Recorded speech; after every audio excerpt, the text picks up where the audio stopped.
Olá, caríssimos irmãos e irmãs, sejam bem-vindos a mais um áudio da Liturgia da Palavra desse sábado, dia 20 de novembro de 2021. Nós estamos na 33ª semana do Tempo Comum. O santo desse dia é Santo Edmundo, cor litúrgica verde. Gente,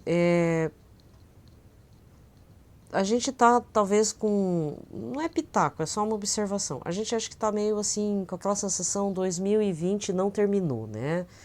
E a gente está com o tempo meio avariado, assim, pelo menos é o que eu tenho observado. Tem gente que não está se acertando. Com quase dois. Se falasse assim, com quase 2 anos de pandemia, tem gente que já está afirmando já 2 anos de pandemia. A gente está ficando meio perdido no espaço também. Na questão. No espaço não, na questão do tempo. Temporalidade a gente está um pouco. Eu sinto assim que está um pouco perdido, né? E infelizmente, não é só questão de notícias ruins. Até para fazer notícia boa tá ficando esquisito, eu tenho observado. Tem gente que ganha dinheiro com notícias boas. Ah, porque um pet foi resgatado. Até eu vi uma coisa bem interessante esses dias. Não foi no Brasil, não. Acho que não foi no Brasil.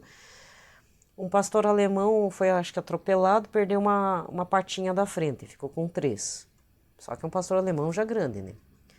E aí foi adotado por uma pessoa e o mais interessante é que foi adotado por um senhor que tem uma perna mecânica, né? Tem outras situações aí. Até viralizou um aqui no Instagram, espero que viralize bastante, eu coloquei nos meus stories, da menina, né, que pediu pro... Ela estava comendo na mesa, não sei se era uma festa, o que que era aquilo. Tinha um menino de cor vendendo balas e chegou perto de uma família, o casal é uma menina bem vestida, e comendo pastel, uma garapa e coisa e tal. Ele tentou vender, esses adultos ignoraram o menino. Depois é que eu entendi no final, né? Ignoraram porque para não de repente não querer comprar o doce para estimular o trabalho infantil. Pode ser isso, né? Pode ser, não sei. E aí a menina viu e fez sinal para o menino vir na mesa e se abaixar, porque tinha uma toalha grande, né? Aí o menino se abaixou e ela começou a dar garapa na boca dele, pedaço do pastel, e os pais não estavam observando, até a hora que o pai observou que tinha alguma coisa errada. E eu achei, porque como o vídeo não tem o som original, mas tem uma pessoa dublando, tipo, narrando o que aconteceu, eu achei que o pai ia bater no menino, ia expulsar o menino a tapas, o menino que estava comendo, né, de ajoelhado. Ao contrário, ele na verdade acho que ele fez um escândalo para si mesmo, tipo, puxa vida, mas onde já se viu isso? E aí a mãe percebeu e tudo, não expulsaram o menino, fizeram o menino sentar lá, deram de comer, graças a Deus. Então acho que é uma família católica, evangélica, não importa. A chamou, pegou mais um pastel, mais uma garapa, deu para o menino, né? Então existe essa questão também, né? Porque às vezes divulgar coisas assim o que as crianças fazem, né? Nesse ano o que eu mais vi foram crianças fazendo bem. O menininho lá do engavetamento, né? O menino rico brincou de carrinho com o menininho pobre que estava vendendo doce ou pedindo esmola. Ficou um tempão no engavetamento lá, com o carro parado. Deu até o brinquedo para o menino mais pobre. Aí o outro que eu vi foi a menina que chamou uma senhora que estava isolada no cantinho uma parte de mesa, chamou para comer um pastel, fez na frente do pai, o pai ficou pensativo por 1 minuto e meio, né? Tem várias coisas. Mas assim, gente, que nem eu falei, tem gente que ganha também em cima de certas notícias, mas nesse caso não. Esses casos não é... E se ganhar também não tem problema. Eu acho que é importante também divulgar essas coisas. Para a gente também ver que existe gente mais disposta do que nós, graças a Deus, né? Que bom, né? Que o reino pertence aos pequeninos, essas pessoas. Mas existe essa situação que às vezes é divulgado situações muito relativizadas e que infelizmente podem favorecer um nicho de pessoas, um grupo de pessoas em detrimento a outros valores, né? Então, hoje eu estou perdendo esse meu tempinho para dizer quais são os meus e os seus, quais são os nossos valores. certo? Os valores que compõem nossa família. Será que falar besteira o dia inteiro em casa não influencia? Porque não adianta, gente. Um grupo pode influenciar o pensamento do outro, mas é lógico que, tipo, se forem pessoas mais maduras, acima dos 30, 40 anos, ninguém é manipulado. Você vai babar o ovo, como é o termo feio, né? Vai babar o ovo onde muito lhe apetece, né? Para ganhar vantagem. Desculpa falar, né? A gente é ser humano. Quem nunca? Quem nunca, né? Certo? Então é muito importante, claro, você ouvir umas notícias dessas, mas por outro lado, a gente precisa também ter um filtro, não é usar o filtro do Instagram, mas perceber o filtro também, o que que quer dizer isso? Por que que a pessoa está falando isso? Ah, somos a favor da diversidade, né, tal. Aí começa aquelas coisas que aquela rede de lanchonetes faz, colocar o banheiro transgênero. Qualquer um entra. Não, gente, tá errado. Uma coisa, outra coisa, não é assim. Até porque quando for morrer, desculpa falar, quando for morrer, independente se tá parecendo que é mulher, é só ver se tem o órgão ou não tem o órgão, ou se o quadril é menor para dizer que é um homem, né? Eu sou mulher. Não adianta você falar 1000 vezes que você é mulher, você se veste como uma, faz até cirurgia, faz a troca, só que vai olhar o quadril, porque como é que os arqueólogos descobrem se aquela ossada, o esqueleto quase inteiro, são de homens ou mulheres? Por causa da largura do quadril. Se for um quadril largo, é mulher. Se for um quadril estreito, é homem. Não há o que fazer.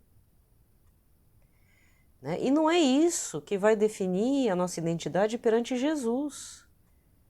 Jesus não teve aquele embate com acho que os saduceus, era um outro grupo, né, de judeus, que não acreditavam em anjos e falaram assim, a mulher casou com 7 irmãos, não teve nenhum filho com eles, ela vai ser casada com quem?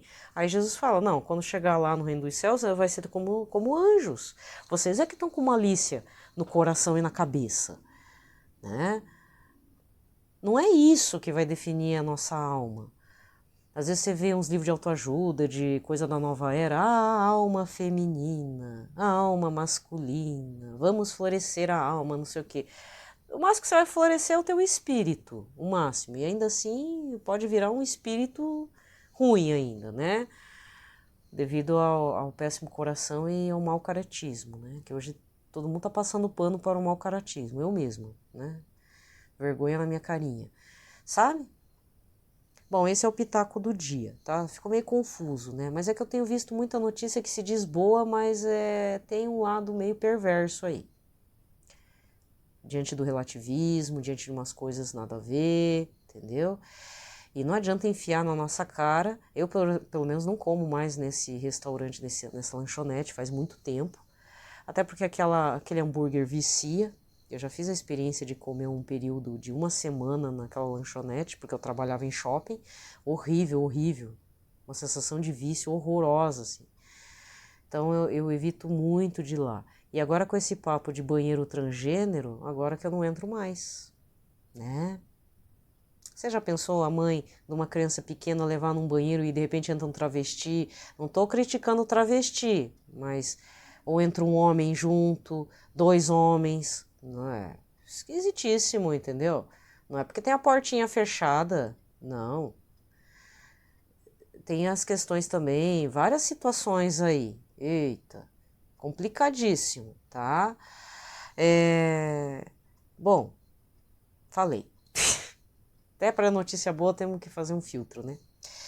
Pelo sinal da Santa Cruz, livrar-nos Deus Nosso Senhor, todos os nossos inimigos, em nome do Pai, do Filho e do Espírito Santo. Amém. Muito bem, vamos rezar uma oração a São José, um Pai Nosso, uma Ave Maria, um Glória ao Pai, para o Papa Francisco, Papa Emérito Bento XVI e todos os padres que se encontram acamados, doentes e os presbíteros falecidos, tá? Diáconos também. E ministros extraordinários da Eucaristia também, pelo mundo inteiro. Lembrai-vos, ó Puríssimo Esposo de Maria Virgem, o meu doce protetor São José, que jamais se ouviu dizer que alguém tivesse invocado vossa proteção, implorado vosso socorro e não fosse por vós consolado. Com esta confiança venho à vossa presença e a vós fervorosamente me recomendo. Não desprezeis a minha súplica, ó Pai adotivo do Redentor, mas dignai-vos acolhê-la piedosamente. Amém. São José, modelo e padroeiro dos devotos dos Sagrados Corações, Jesus de Maria, rogai por nós.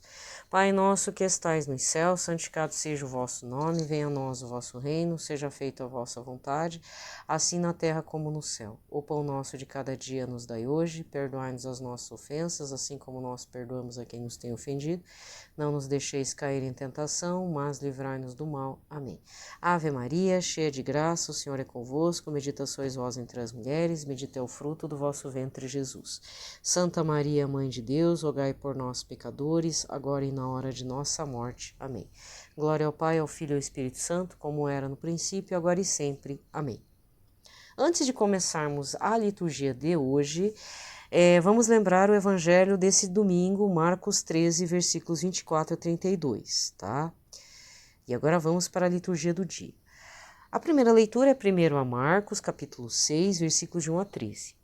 Naqueles dias, o rei Antíoco estava percorrendo as províncias mais altas do seu império quando ouviu dizer que Elimaida, na Pérsia, era uma cidade célebre por suas riquezas, sua prata e ouro, e que seu templo era fabulosamente rico, contendo véus, tecidos de ouro e couraças e armas ali deixadas por Alexandre, filho de Filipe, rei da Macedônia, que fora o primeiro a reinar entre os gregos. Antíoco marchou para lá e tentou apoderar-se da cidade para saqueá-la, mas não conseguiu, pois seus habitantes haviam tomado conhecimento do seu plano e levaram-se em guerra contra ele. Obrigado a fugir, Antíoco afastou-se acabrunhado e voltou para a Babilônia. Estava ainda na Pérsia quando vieram comunicar-lhe a derrota das tropas enviadas contra a Judéia. O próprio Lísias, tendo sido o primeiro a partir de lá à frente do poderoso exército, tinha sido posto em fuga, e os judeus tinham se reforçado em armas e soldados, graças aos abundantes despojos que tomaram dos exércitos vencidos. Além disso, tinham derrubado a abominação que ele havia construído sobre o altar de Jerusalém, e tinham cercado o templo com altos muros e ainda fortificado Bet-sur, uma das cidades do rei. Ouvindo as notícias, o rei ficou espantado e muito agitado. Caiu de cama e adoeceu de tristeza, pois as coisas não tinham acontecido segundo o que ele esperava. E ficou assim por muitos dias, recaindo sempre de novo numa profunda melancolia e sentiu que ia morrer. Chamou então todos os amigos e disse: O sono fugiu de meus olhos, meu coração desfalece de angústia. Eu disse a mim mesmo: a que grau de aflição cheguei, em que ondas enormes me debato. Eu que era tão feliz e amado quando era poderoso. Lembro-me agora das iniquidades que pratiquei em Jerusalém. Apoderei-me de todos os objetos de prata e ouro que lá se encontravam e mandei exterminar sem motivo os habitantes de Judá. Reconheço que é por causa disso que essas desgraças me atingiram e com profunda angústia vou morrer em terra estrangeira. Palavra do Senhor. Salmo de hoje é o 9, com o refrão: Cantarei de alegria ao Senhor, pois me livrastes. Senhor, de coração vos darei graças, às vossas maravilhas cantarei. Em vós exultarei de alegria, cantarei ao vosso nome, Deus Altíssimo. Cantarei de alegria ao Senhor, pois me livrastes. Voltaram para trás meus inimigos, perante vossa face pereceram. Repreendeste as nações e os maus perdestes, apagastes o seu nome para sempre. Cantarei de alegria ao Senhor, pois me livrastes. Os maus caíram no buraco que cavaram, nos próprios laços foram presos os seus pés. Mas o pobre não será sempre esquecido, nem é vã a esperança dos humildes. Cantarei de alegria ao Senhor, pois me livrastes. Evangelho de hoje, Lucas 20, versículos 27 a 40. Naquele tempo aproximaram-se de Jesus alguns saduceus que negaram a ressurreição. E lhe perguntaram: Mestre, Moisés deixou-nos escrito: se alguém tiver um irmão casado e este morrer sem filhos, deve casar-se com a viúva, a fim de garantir a descendência para o seu irmão. Ora, havia 7 irmãos. O primeiro casou e morreu sem deixar filhos. Também o segundo e o terceiro se casaram com a viúva, e assim os 7. Todos morreram sem deixar filhos. Por fim morreu também a mulher. Na ressurreição ela será esposa de quem? Todos os 7 estiveram casados com ela. Jesus respondeu aos saduceus: Nesta vida, os homens e as mulheres se casam, mas os que foram julgados dignos da ressurreição dos mortos e de participar da vida futura, nem eles se casam, nem elas se dão em casamento, e já não poderão morrer, pois serão iguais aos anjos, serão filhos de Deus porque ressuscitaram. que os mortos ressuscitam. Moisés também o indicou na passagem da sarça quando chama o Senhor, o Deus de Abraão, o Deus de Isaque e o Deus de Jacó. Deus não é Deus dos mortos, mas dos vivos, pois todos vivem para ele. Alguns doutores da lei disseram a Jesus, Mestre, tu falaste muito bem. E ninguém mais tinha coragem de perguntar coisa alguma a Jesus. Palavra da salvação. Aqui termina a liturgia da palavra, eu tenho que fazer duas considerações. A primeira é, eu não tinha lido ainda o Evangelho, aí eu fiz o comentário, né, dessa parte aqui, né, num outro contexto, tá? Já tá meio confuso o meu pitaco, então não quero confundir vocês, então é num outro contexto. O segundo ponto tem a ver com a primeira leitura, que, assim, para quem gosta de história, vai entender perfeitamente que aqui, a pessoa falada aqui, ó,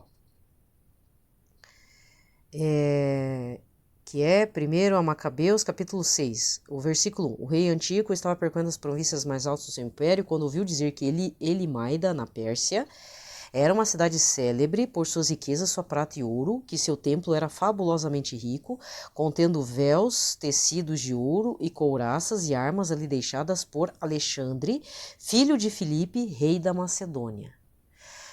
Essa parte aqui é uma referência histórica real, tá? Ele está falando do Alexandre o Grande, que realmente era filho de Filipe da Macedônia. Alexandre o Grande foi o rei da Macedônia e podemos dizer que ele, digamos assim, naquela época, na antiguidade, eu acho que ainda era antes da República Romana, Roma não estava tão grande assim. O cara da vez, da época, isso já passado, veja bem, Macedônia está um pouco acima da Grécia, se você pega ou qualquer mapa, pode ser mapa atual, mapa histórico, entendeu? A região da Macedônia, ele fica um pouco acima da Grécia. Acho que, se não me engano, é o período que nós chamamos de helenístico. Passou o período clássico, que é o século V da Grécia, que é o período florescente da história da Grécia, e aí mais para frente, alguns séculos para frente, entramos num período das artes, lá, escultura, chamada período helenístico. E, se não me engano, o rei Alexandre, filho do rei Filipe da Macedônia, estava começando a montar um grande exército para conquistar a região dali para o Oriente. Você pensa? Se você lê a biografia de Alexandre o Grande, seja por Plutarco, se não me engano Plutarco, que é romano, escreveu, entendeu? Ele era um cara assim, o Alexandre o Grande era uma referência como rei e general. E ele foi declarado, inclusive, Deus, ou partícipe da divindade pagã de algumas regiões e religiões ali do Oriente Médio, que ele foi avançando, porque o cara estava ganhando todas. Esse título de Alexandre o Grande não é à toa.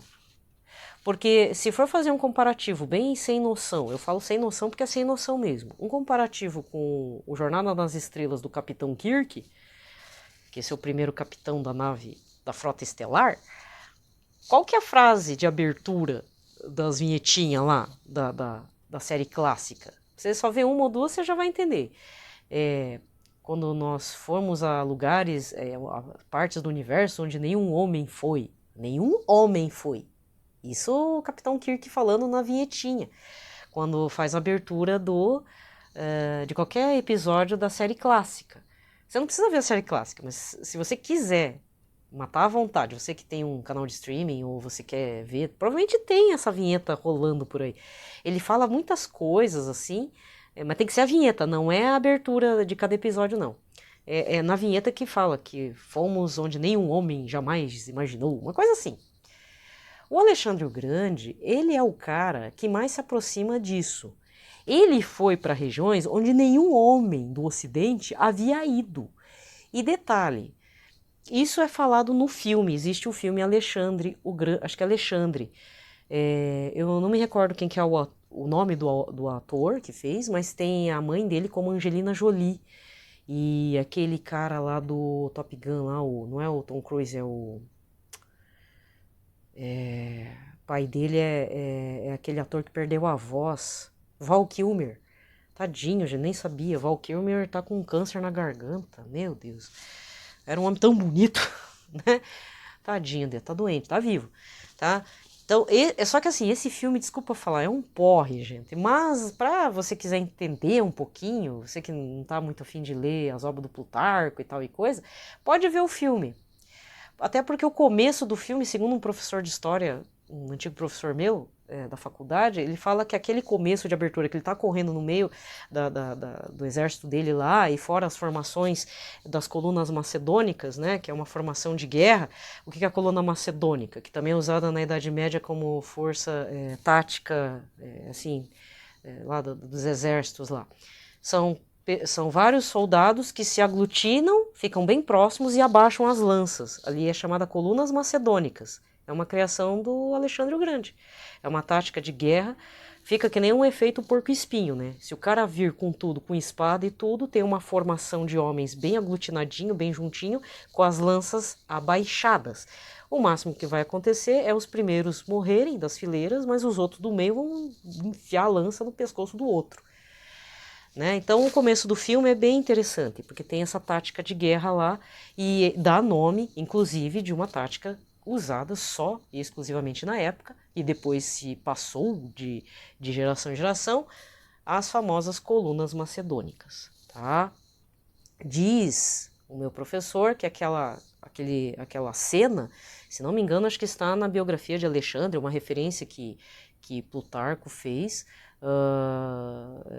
de uma das campanhas do rei Alexandre. Bom, mas eu queria só terminar dizendo que Alexandre o Grande, ele chegou, se não me engano, até a região da Índia. Mas ele passou por toda a parte do Oriente Médio, na região da Pérsia, Mesopotâmia, e foi conquistando. Ele só, eu tenho certeza que ele ia chegar até a China, até a Rússia ele ia. Ele só não foi porque os generais estavam de paciência, para não falar outro nome, né? Eles estavam de paciência estourada. Os amigos generais deles, que eles tinham como príncipes, que depois se dividiram todo o reinado de Alexandre. Alexandre o Grande, ele chegou a conquistar, se não me engano, até a parte do Egito, que foi dividido entre os generais de Alexandre, tá? Supõe-se que, por isso que eu tô falando para você ver o filme, mesmo que seja um filme chato, que é esse que eu indiquei, porque no final, eu vou dar um spoiler, gente. Supõe-se que Alexandre foi morto pelos seus próprios compatriotas, pelos seus próprios generais. Por quê? Porque ninguém mais aguentava avançar para regiões cada vez mais difíceis, com uma população. Porque, gente, vamos falar a verdade, eles saíram da região do Mediterrâneo, de uma parte ali educada na cultura clássica, e estão adentrando para civilizações de pele diferente, olhos amendoados, entendeu? Pega lá a região da Índia. Eles são escuros e tudo, né?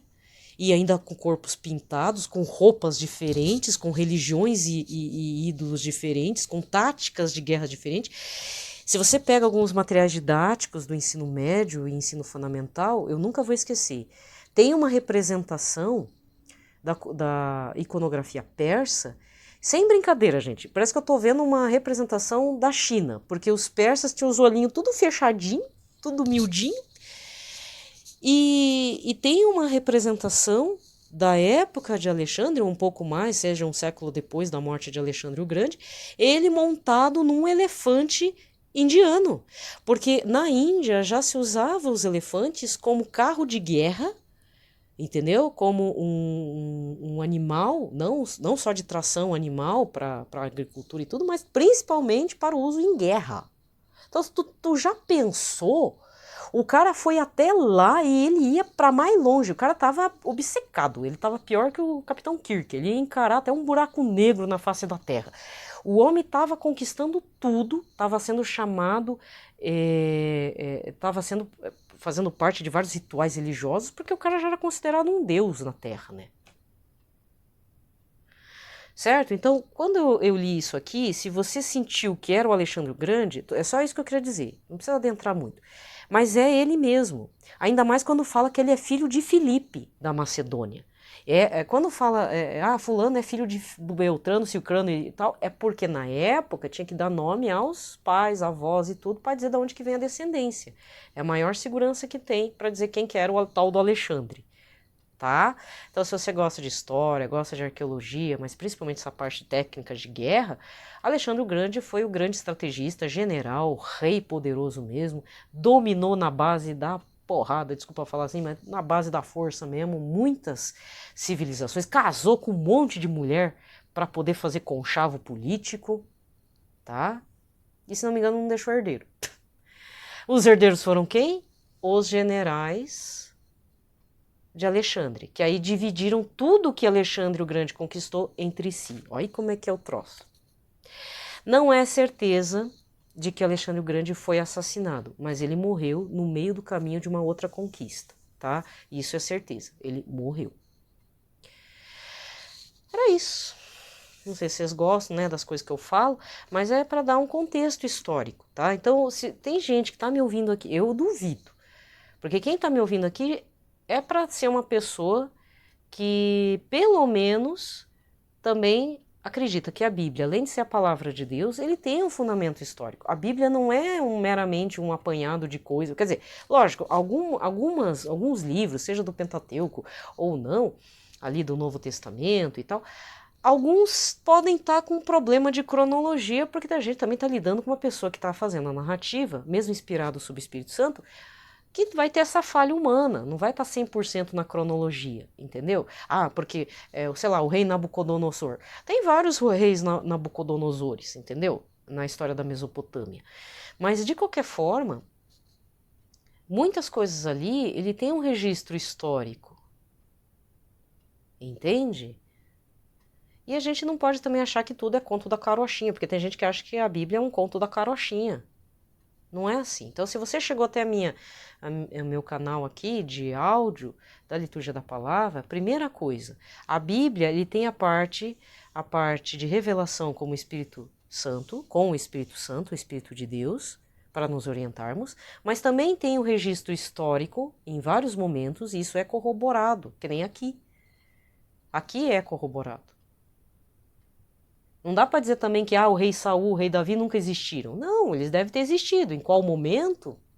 Aí tem que fazer o paralelo com a documentação da região da Mesopotâmia, lá com a Babilônia. Mesopotâmia é Babilônia, Ur, dos caldeus e bibibi, bobobó, entendeu? Com os egípcios que faziam registro. Aqui também é feito registro. Então, tudo tem que ser avaliado para ver se na questão cronológica está correta.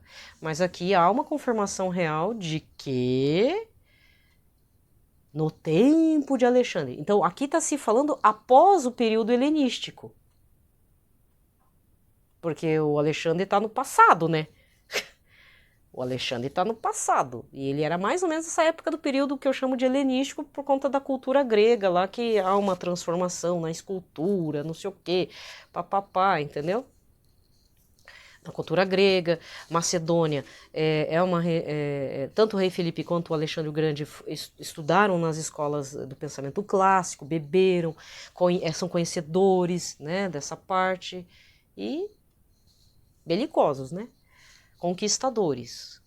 Aliás, o mundo de hoje gosta de um conquistador, né, observa para você ver, né, por isso que está lá no registro histórico, mas como está registrado aqui também, vale a pena você buscar lá a coisa do material didático do seu filho, ou do seu que está aí, das apostilas de estudo, vai lá dar uma olhada, procura na internet. Tem um livro, é uma biografia, eu não sei se é uma mulher ou se é um homem, porque dependendo do nome francês eu não sei identificar, eu acho que é uma mulher, é uma historiadora, chamada Claude Mousset. Ela escreveu uma biografia de Alexandre, é da editora Jorge Zahar. É bem bacana, tá? Vale muito a pena. Apesar que ela é uma autora de esquerda, né? Mas eu acho que ela diz. Eu acho, né? Agora não me recordo, porque depois eu desisti. Eu tive esse livro. Mas é uma biografia bem interessante sobre o Alexandre o Grande. Mas tem um filme também, caso você queira ler. Certo? Vai que você se interessou, né? Então é sempre bom, eu acho que essa pontuada na questão cronológica ajuda bastante a gente refletir melhor sobre a Bíblia e tirar um pouco esse preconceito de que as coisas nunca existiram, ou achar que a Bíblia é uma questão só de literatura. Se fosse assim, Gandhi não teria sido quem foi, tá? Gandhi leu a Bíblia não sei se inteira, mas ele era leitor da Bíblia. Ele quase se converteu ao catolicismo, ele só não se converteu pelo péssimo testemunho dos ocidentais. Porque para um oriental, eles são do Oriente, né? A Índia ali, aquela região da Índia, China, querendo ou não, China comunista, mas ainda é Oriente. Os orientais, no quesito espiritual religioso, eles levam muito a sério a questão das normas, do proceder, de se utilizar daquilo que ele faz, o culto à divindade, para a extensão da vida dele no cotidiano. E no caso de Gandhi, por ver esse péssimo testemunho, ele não se converteu ao catolicismo. Mas ele era leitor da Bíblia. Eu tenho por mim que ele amava o Senhor Jesus Cristo. Certo? Eu sempre falo de Gandhi. Lá na Índia é praticamente um deus, um homem santo. Para algumas alas, né? Tá bom? Certo. Fechou. Gente, desejo a todos um ótimo sábado, tá? Amanhã é domingo, gente. Vamos se preparar para Cristo Rei. Amanhã é o dia do Osana Rei, Osana Ra, né? É que tem um rapaz que faz humor católico. Acho que é da região lá do Padre Ronei. É conhecido do Padre Ronei. Aí ele fala, é o dia do Osana Rei, Osana Ra, né? Pra cantar a música. Oh, meu Deus, o Senhor Jesus, perdoa eu. Né? Me perdoa por estar sendo debochada, né? Mas se preparar, tá? Aí, amanhã é o último domingo do tempo comum. No outro domingo, advento. Cor litúrgica, roxa. 34ª semana do tempo comum, finalizou todo o tempo comum, finalizamos o ano B, tá, de São Marcos, entramos no ano C de São Lucas. Espero que você já tenha o livretinho liturgia, ano litúrgico, liturgia diária. Esse ano da Paulus, para finalizar, tá muito lindinho, já tá com marcação das cores. Gente, é uma mão na roda. Ficou bem lúdico esse negócio aqui, ficou uma benção, viu? Parabéns para a editora Paulus, porque olha, ficou maravilhosamente bonito. Tá com a corzinha aqui, sabe? Aí tem as indicações do que é vermelho, o que é a parte branca, porque de dezembro para janeiro a maior parte das cores, dezembro é para ser roxo, mas dezembro já começa com a branca, até o começo de janeiro é a cor branca, depois temos um breve período do tempo comum, brevíssimo, tipo 8 semanas de tempo comum, e iniciamos o período maior, a nossa expressão maior como católicos, né, que é o período quaresmal e rumo à ressurreição de Cristo, tá? Paz e bem a todos.